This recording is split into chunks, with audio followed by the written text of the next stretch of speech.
네, 오늘 서울중앙지법에서는 윤석열 전 대통령의 체포방해 혐의 4차 공판이 열립니다. 윤 전 대통령은 오늘도 출석하지 않을 것으로 보이는데요. 네, 현장에 나가 있는 취재기자 연결해 보겠습니다. 배규빈 기자 나와주시죠. 네, 서울고등검찰청에 나와 있습니다. 윤석열 전 대통령의 특수공무집행방해 혐의 4번째 공판이 오늘 열립니다. 잠시 후인 10시 15분 서울중앙지법에서 진행이 되는데요. 재판부는 지난 공판에 이어 오늘 김신 전 대통령 경호처 가족부장의 증인신문을 이어갑니다. 앞서 김 전 부장은 지난주 공판에서 윤석열 전 대통령이 체포되자 당시 김건희 씨가 총 가지고 뭘 했냐며 경호처를 질책했다는 내용을 인정한 바 있습니다. 오후에는 이광호 전 대통령 경호처 경호본부장을 증인으로 부를 예정인데요. 이 전 본부장은 공수처의 2차 체포영장 집행을 막기 위해 철조망을 요청한 것으로 알려진 인물입니다. 당시 경호처 지휘라인의 구체적인 역할과 지시 여부 등에 대한 신문이 진행될 것으로 보입니다.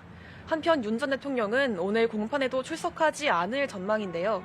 지난 17일 3번째 공판에 이어 어제 열린 내란 우두머리 혐의 재판에도 15회 연속 출석하지 않은 건데 재판부는 이번에도 피고인 없는 걸석 재판을 진행할 것으로 보입니다.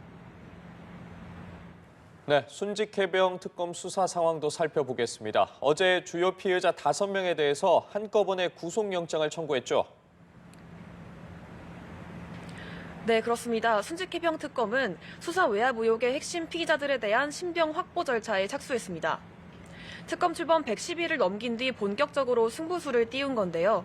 이종섭 전 국방부 장관과 박진희 전 보좌관, 유재은 전 국방부 법무관리관 등 5명이 대상입니다.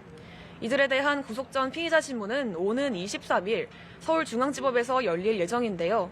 5명에 대한 심사가 동시에 열리는 만큼 특검은 준비에 만전을 기하고 있습니다. 특검은 이 전 장관을 비롯한 다른 4명의 피의자들이 서로 공모해 외압 과정에 개입했다고 보고 있는데요.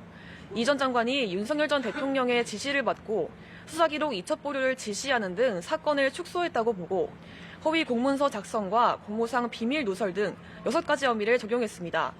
다른 피의자들에 대해선 해병 순직 사건 이첩 회수 과정에 관여하거나 초동 수사를 담당한 박정훈 해병대 수사단장을 입건하는 등 수사 외압 과정에 가담했다고 의심하고 있습니다.